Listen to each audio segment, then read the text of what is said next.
दोस्तों आपका बहुत बहुत स्वागत है फिर से एक नई वीडियो में। दोस्तों ये वीडियो रहेगी हमारी संविधान से संबंधित। दोस्तों इस वीडियो में हम संविधान से संबंधित वह क्वेश्चन कराएंगे जो आने वाली परीक्षा के लिए आवश्यक होंगे। दोस्तों इस चैनल पर हम डेली संविधान से टॉपिक वाइज टॉपिक वीडियो बनाते हैं। दोस्तों ये आज का टॉपिक है हमारा संविधान के भाग और उनसे संबंधित अनुच्छेद। दोस्तों इनको हम क्लियर करेंगे इस आज की वीडियो में। चलो दोस्तों वीडियो को शुरू करते हैं। हमारा पहला क्वेश्चन है, भारतीय संविधान को कितने भागों में विभाजित किया गया? Option A 16, option B 22, option C 24, option D 25। सही आंसर ऑप्शन बी 22 भागों में दोस्तों भारतीय संविधान को विभाजित किया गया था। दोस्तों प्रेजेंट में कहा जाए तो 25 लगभग भाग हो चुके हैं। दोस्तों प्रॉपर तो हमारे 22 हैं, लेकिन उसमें ऐसा हुआ है जैसे 22 भाग हैं, जैसे मान के चलिए हमारा चौथा भाग है, लेकिन चौथा प्रॉपर तो हमारा 4 है, लेकिन इसमें ए जोड़ दिया, जैसे ए, इस तरीके के दोस्तों जोड़े गए हैं इसमें भाग। इस तरीके 25 हो चुके हैं लगभग। आगे कौन सा क्वेश्चन में क्लियर करेंगे दोस्तों इसको। नेक्स्ट क्वेश्चन देखते हैं, भारतीय संविधान को कौन सा भाग और अध्याय संघ और राज्यों के बीच विधायी संबंध के बारे में है? ऑप्शन ए भाग 11 और अध्याय 1, ऑप्शन बी भाग 11 अध्याय 2, ऑप्शन सी भाग 12 अध्याय 1, ऑप्शन डी भाग 12 अध्याय 2। सही आंसर ऑप्शन ए भाग 11 और अध्याय 1। दोस्तों क्वेश्चन में पूछा गया है कि भारतीय संविधान का कौन सा भाग, तो भाग हो गया 11 और अध्याय की बात की जाए अध्याय हो गया 1, संघ और राज्यों के बीच विधायी संबंध के बारे में है। आंसर ए ठीक है हमारा। इसके आगे नेक्स्ट है, संविधान के किस भाग में पंचायती राज व्यवस्था संबंधी प्रावधान दिए गए हैं? संविधान के किस भाग में पंचायती राज व्यवस्था संबंधी प्रावधान दिए गए हैं? ऑप्शन ए 9वें भाग में, ऑप्शन बी 6ठे भाग में, ऑप्शन सी 3रे भाग में, ऑप्शन डी 4वें भाग में। सही आंसर ऑप्शन ए 9वें भाग में दोस्तों पंचायती राज व्यवस्था संबंधी प्रावधान दिए गए हैं। नेक्स्ट, संविधान के कौन से भाग में पंचायती राज से संबंधित प्रावधान सम्मिलित किए गए हैं? ऑप्शन ए भाग 6, ऑप्शन बी भाग 4, ऑप्शन सी भाग 7, ऑप्शन डी भाग 9। सही आंसर ऑप्शन डी भाग 9। नेक्स्ट, भारत के संविधान का भाग 16 संबंधित है प्रशासनिक अधिकरण से, ऑप्शन बी अखिल भारतीय सेवाओं से, ऑप्शन सी वित्त आयोग से, ऑप्शन डी कुछ वर्गों के लिए विशेष उपबंध से। सही आंसर कुछ वर्गों के लिए विशेष उपबंध से। इसका ऑप्शन डी सही हो जाएगा दोस्तों। इसके इंपोर्टेंट पॉइंट हैं दोस्तों, इस इंपोर्टेंट पॉइंट में हम बताएंगे संविधान के कुछ भाग और उनसे संबंधित विषय, किस भाग में क्या क्या विषय हैं, इनसे संबंधित दोस्तों इस पॉइंट में इंपोर्टेंट पॉइंट में क्लियर कराएंगे। तो दोस्तों भाग 1 में संघ और उसका राज्य क्षेत्र से संबंधित दोस्तों, संघ और उसका राज्य क्षेत्र यह एक विषय है। किस भाग के अंतर्गत आता है? तो भाग 1 के अंतर्गत आता है, संघ और उसका राज्य क्षेत्र। दोस्तों जनरली ऐसे क्वेश्चन बनते हैं कि संघ और उसका राज्य क्षेत्र किस भाग में, संविधान के किस भाग में स्थित है या अंतर्गत आते हैं? तो भाग 1 के अंतर्गत आते हैं। या कह सकता है दोस्तों, ऑप्शन दे सकता है कि संविधान के भाग 1 के अंतर्गत क्या आता है? तो ऑप्शन होगा संघ और राज्य, उसके राज्य क्षेत्र। और इसी तरीके से क्वेश्चन बनते जाएंगे दोस्तों। भाग 2 दोस्तों नागरिकता से संबंध रखता है। मौलिक अधिकार भाग 3 से संबंध रखते हैं। राज्य के नीति निर्देशक तत्व भाग 4 से संबंध रखते हैं। अब देखिए दोस्तों, मौलिक अधिकार संविधान के किस भाग से लिए गए हैं? आंसर होगा भाग 3 से। राज्य के नीति निर्देशक तत्व किस भाग से लिए गए हैं? भाग 4 से। ऐसे क्वेश्चन बनते हैं दोस्तों। नेक्स्ट, भाग 4A मौलिक कर्तव्य से संबंधित रखते हैं। नेक्स्ट, भाग 5 संघ से संबंधित रखते हैं। ओनली संघ किस भाग के अंतर्गत आता है? तो भाग 5 के। भाग 6 राज्य से संबंधित रखता है। भाग 7 निश्चित से संबंधित रखते हैं। और भाग 8 संघ राज्य क्षेत्र से संबंधित रखते हैं। नेक्स्ट, पंचायतें किस भाग के अंतर्गत आती हैं? भाग 9 के। नगर पालिकाएं किस भाग के अंतर्गत आती हैं? तो भाग 9A के अंतर्गत आती हैं नगर पालिकाएं। सहकारी समितियां या सहकारी समितियां भाग 9B के अंतर्गत आती हैं। अनुसूचित एवं जनजातीय क्षेत्र भाग 10 के अंतर्गत आती हैं। नेक्स्ट, संघ एवं राज्यों के बीच संबंध भाग 11 के अंतर्गत आते हैं। वित्त, संपत्ति और संविदाएं और बाद भाग 12 के अंतर्गत आती हैं। भारत के राज्य क्षेत्र भीतर व्यापार, वाणिज्य एवं समागम ये भाग 13 के अंतर्गत आते हैं हमारे। संघ और राज्यों की अधीन सेवाएं भाग 14 के अंतर्गत आती हैं। नेक्स्ट, अधिकरण भाग 14 ए के अंतर्गत आता है अधिकरण। निर्वाचन भाग 15 के अंतर्गत आता है। कुछ वर्गों के संबंध में विशेष उपबंध भाग 16 के अंतर्गत आती हैं। राजभाषा भाग 17 के अंतर्गत आती है। अब दोस्तों यहाँ पे एक क्वेश्चन और बताते हैं आपको कि राजभाषा संविधान के किस भाग से ली गई है, तो भाग 17 से। या क्वेश्चन हो सकता है कि भाग 17 में निम्नलिखित में से क्या आता है, तो उसमें ऑप्शन होगा आपका राजभाषा, आपको सही करना है। आपात उपबंध भाग 18 से संबंध रखता है। नेक्स्ट, प्रकीर्णन भाग 19 से संबंध रखता है। भाग 21 में क्या आता है, तो अस्थायी संक्रमण, कालीन और विशेष उपबंध भाग 21 के अंतर्गत आते हैं। और भाग 22 के अंतर्गत क्या आता है, तो संक्षिप्त नाम, प्रारंभ हिंदी में, प्राधिकृत, पाठ और निरसन भाग 22 के अंतर्गत आते हैं। अब इसके आगे नेक्स्ट दोस्तों, कुछ अनुच्छेद एक दृष्टि में। दोस्तों वैसे तो कुछ हमारे जो अनुच्छेद हैं 395 से ऊपर हैं, लगभग 465 के लगभग हैं दोस्तों, लेकिन जब संविधान लागू हुआ था जब 395 अनुच्छेद थे दोस्तों। वैसे तो अनुच्छेद हमारे 400 तो ऊपर हैं, लेकिन हमने वही अनुच्छेद सेलेक्ट किए हैं जिनसे क्वेश्चन बन सकते हैं कंपटीशन एग्जाम में। तो दोस्तों इसे समझाते हैं आपको। अनुच्छेद 1, संघ का नाम और राज्य क्षेत्र से संबंध रखता है। अनुच्छेद 1 हमारा नए राज्यों का प्रवेश या स्थापना अनुच्छेद 2 के अंतर्गत आते हैं। दोस्तों नए राज्य बने या उनकी स्थापना हुई तो वो आते हैं अनुच्छेद 2 के अंतर्गत आते हैं हमारे। अनुच्छेद 3 के अंतर्गत क्या आता है, नए राज्यों का निर्माण और वर्तमान राज्यों के क्षेत्रों, सीमा या नाम में परिवर्तन, यह अनुच्छेद 3 के अंतर्गत आता है। जब किसी राज्य का नाम परिवर्तन होता है तो अनुच्छेद 3 के अंतर्गत यह आता है। नेक्स्ट, संविधान के प्रारंभ के समय नागरिकता ये अनुच्छेद 5 के अंतर्गत आती है हमारी। विधि के समक्ष समानता का अधिकार अनुच्छेद 14 के अंतर्गत आता है ये हमारा। उपाधियों का अंत अनुच्छेद 18 के अंतर्गत आता है ये। इसके आगे नेक्स्ट, अपराधों के लिए दोष सिद्ध के संबंध में संरक्षण यह अनुच्छेद 20 के अंतर्गत आता है। प्राण और दैहिक स्वतंत्रता का संरक्षण यह अनुच्छेद 21 के अंतर्गत आता है।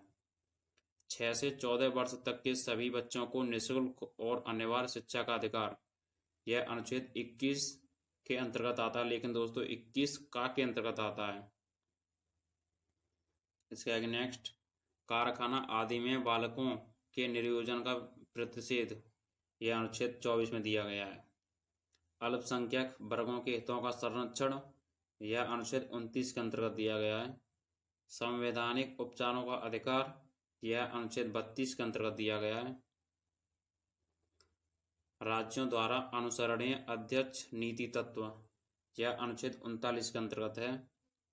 ग्राम पंचायत की स्थापना का प्रावधान यह अनुच्छेद 40 के अंतर्गत है। 6 से कम आयु के बच्चों की बाल अवस्था की देखभाल और शिक्षा के लिए प्रावधान यह अनुच्छेद 45 में दिए गए हैं। नेक्स्ट, कार्यपालिका से न्यायपालिका का पृथक्करण यह अनुच्छेद 50 में है। अंतर्राष्ट्रीय शांति और सुरक्षा की अभिवृद्धि यह अनुच्छेद 51 में है। मूल कर्तव्य अनुच्छेद 51 का। दोस्तों आपको ये जरूर याद रखना है कि ऊपर है अनुच्छेद 51 अंतर्राष्ट्रीय शांति और सुरक्षा की अभिवृद्धि, लेकिन अनुच्छेद 51 का है मूल कर्तव्य से संबंधित, या कह सकते हैं मूल कर्तव्य संविधान के किस अनुच्छेद के अंतर्गत आते हैं, तो 51 का के अंतर्गत आते हैं। अनुच्छेद 51 का के अंतर्गत आते हैं मूल कर्तव्य। भारत का राष्ट्रपति, ये इंपॉर्टेंट है कि भारत का राष्ट्रपति संविधान के किस अनुच्छेद के अंतर्गत आता है, अनुच्छेद 52 के अंतर्गत। नेक्स्ट है राष्ट्रपति के निर्वाचन की पद्धति अनुच्छेद 55 के अंतर्गत। पुनर्निर्वाचन के लिए पात्रता अनुच्छेद 57 के अंतर्गत। राष्ट्रपति पद की योग्यता अनुच्छेद 58 के अंतर्गत। राष्ट्रपति द्वारा शपथ या प्रतिज्ञान अनुच्छेद 60 के अंतर्गत आता है ये। नेक्स्ट, राष्ट्रपति पर चलाई जाने वाली महाभियोग की प्रक्रिया, यह अनुच्छेद 61 के अंतर्गत आता है। उपराष्ट्रपति का निर्वाचन अनुच्छेद 66 के अंतर्गत आता है। संघ की कार्यपालिका शक्ति का विस्तार, यह अनुच्छेद 73 के अंतर्गत आता है। भारत का न्यायवादी संविधान के किस अनुच्छेद के अंतर्गत आता है? तो अनुच्छेद 76 के अंतर्गत आता है भारत का महान्यायवादी। संसद के गठन का प्रावधान, यह अनुच्छेद 79 में दिया गया है। राज्यसभा की संरचना, यह अनुच्छेद 80 के अंतर्गत आता है। राज्यसभा की संरचना यह अनुच्छेद 80 के अंतर्गत आती है। लोकसभा की संरचना यह 81 के अंतर्गत आती है। नेक्स्ट, राज्यसभा एक स्थायी सदन है, यह अनुच्छेद 83 के का के अंतर्गत आती है। संसद की सदस्यता के लिए अहर्ता, यह अनुच्छेद 84 के अंतर्गत है। कुछ दशकों में दोनों सदनों की संयुक्त बैठक, अनुच्छेद 108 के अंतर्गत। नेक्स्ट,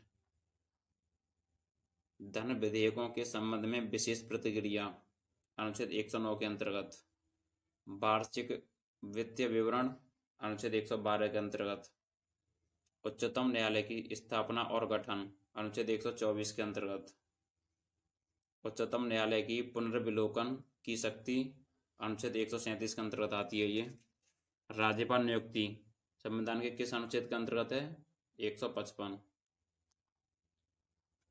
नेक्स्ट, राज्य की कार्यपालिका शक्ति का विस्तार, यह अनुच्छेद 162 के अंतर्गत है। राज्यों के लिए उच्च न्यायालय, अनुच्छेद 224। उच्च न्यायालय का अभिलेख न्यायालय होना, अनुच्छेद 215। कुछ न्यायालयों का गठन 216 के अंतर्गत आता है दोस्तों। उच्च न्यायालयों का जो गठन होता है ये अनुच्छेद संविधान के 216 के अंतर्गत आता है। जिला न्यायाधीशों की नियुक्ति अनुच्छेद 233 के अंतर्गत आती है। इसके आगे नेक्स्ट, संघ राज्यों क्षेत्रों का प्रशासन, यह अनुच्छेद 239 के अंतर्गत। ग्राम सभा अनुच्छेद 243 का के अंतर्गत। 243 का प्रकार है दोस्तों का अनुच्छेद। पंचायतों का गठन अनुच्छेद 243 खा के अंतर्गत आती है ये। पंचायतों का गठन। पंचायतों की संरचना यह अनुच्छेद 243 गा के अंतर्गत आती है। प्रकार है दोस्तों गा। इसके नेक्स्ट, अखिल भारतीय सेवाएं संविधान के किस अनुच्छेद से संबंध रखती हैं? तो 312 से। संघ और राज्यों के लिए लोकसभा आयोग अनुच्छेद 315 से संबंध है। लोकसभा में अनुसूचित जाति और अनुसूचित जनजातियों के लिए सीटों का आरक्षण अनुच्छेद 30 के अंतर्गत। राष्ट्रीय अनुसूचित जाति आयोग अनुच्छेद 338। राष्ट्रीय अनुसूचित जनजाति आयोग अनुच्छेद 338 का। पिछड़े वर्गों के लिए राष्ट्रीय आयोग अनुच्छेद 338 खा के अंतर्गत।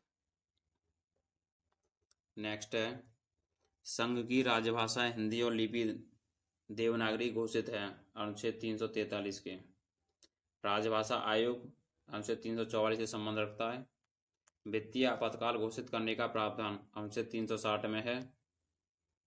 संसद की संविधान का संशोधन करने की शक्ति और प्रक्रिया अनुच्छेद 368 के अंतर्गत। देखिए दोस्तों, इसमें हमने आर्टिकल से संबंधित वह सभी क्वेश्चन करा दिए, या वह अनुच्छेद और उनके संबंधित विषय करा दिए जो कॉम्पिटिशन एग्जाम में ज़्यादातर पूछे गए हैं पिछले हमारे एग्जाम में। इसके आगे कुछ MCQ क्वेश्चन है संविधान के ही अनुच्छेद से संबंधित। भारत के संविधान में कितने अनुच्छेद हैं?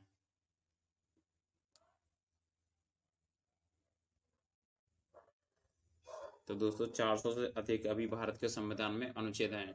लेकिन दोस्तों यह पूछा जाए कि संविधान जब बन के तैयार हुआ था उसमें अनुच्छेद कितने थे? तो 395 अनुच्छेद थे दोस्तों जब संविधान बन के तैयार हुआ था हमारा। और जब दोस्तों भाग की बात की जाए तो भाग थे हमारे 22 और अनुसूचियां कितनी थी? तो 7 अनुसूचियां थी दोस्तों जब हमारी, सॉरी दोस्तों 8। अब इसके आगे नेक्स्ट है हमारा क्वेश्चन, भारतीय संविधान में आरंभ में कितने अनुच्छेद थे? Option A 420, option B 380, option C 395, option D 270। सही आंसर ऑप्शन सी 395 भारतीय संविधान में आरंभ में अनुच्छेद थे 395। नेक्स्ट है, मूल भारतीय संविधान में कितने भाग, अनुच्छेद व अनुसूची थी? ऑप्शन ए 22 भाग, 395 अनुच्छेद और 8 अनुसूची। ऑप्शन बी 24 भाग, 450 अनुच्छेद और 12 अनुसूची। ऑप्शन सी 22 भाग, 390 अनुच्छेद और 8 अनुसूची। ऑप्शन सी डी दोस्तों 24 भाग, 425 अनुच्छेद और 12 अनुसूची। सही आंसर 22 भाग, 395 अनुच्छेद और 8 अनुसूची थी जब संविधान बनकर तैयार हुआ था। नेक्स्ट, वित्त विधेयकों के बारे में विशेष उपबंध किस अनुच्छेद के अंतर्गत किया गया? ऑप्शन ए अनुच्छेद 117, ऑप्शन बी अनुच्छेद 119, ऑप्शन सी अनुच्छेद 121, ऑप्शन डी अनुच्छेद 123। सही आंसर अनुच्छेद 117 के अंतर्गत है दोस्तों। वित्त विधेयकों के बारे में विशेष उपबंध अनुच्छेद 117 के अंतर्गत आते हैं। इसके आगे नेक्स्ट है, भारत के संविधान के किस अनुच्छेद में केंद्र शासित प्रदेशों के लिए उच्च न्यायालय का प्रावधान है? ऑप्शन ए अनुच्छेद 240, ऑप्शन बी अनुच्छेद 241, ऑप्शन सी अनुच्छेद 242, ऑप्शन डी अनुच्छेद 239। सही आंसर ऑप्शन बी अनुच्छेद 241। दोस्तों हमने संविधान के भाग और उनसे आर्टिकल से संबंधित हमने इम्पोर्टेंट क्वेश्चन करा दिए हैं जो आने वाली परीक्षा के लिए आवश्यक होंगे, और दोस्तों ये कई बार परीक्षा में पूछे गए हैं, हमने वही इस वीडियो में सेलेक्ट किए हैं। इससे पहले दोस्तों हमने संविधान के स्रोत और संविधान की सभा से संबंधित यह 2 टॉपिक क्लियर कराए हैं। यह हमारा तीसरा टॉपिक है संविधान की भाग और अनुच्छेद। इससे आगे दोस्तों संविधान की अनुसूची से संबंधित क्वेश्चन कराएंगे जो आने वाली परीक्षा के लिए आवश्यक होंगे। दोस्तों इस चैनल पर हम डेली सुबह मॉर्निंग टाइम में करंट अफेयर से संबंधित वीडियो डालते हैं और दोपहर में संविधान से संबंधित। धन्यवाद दोस्तों, मिलते हैं अगली वीडियो में।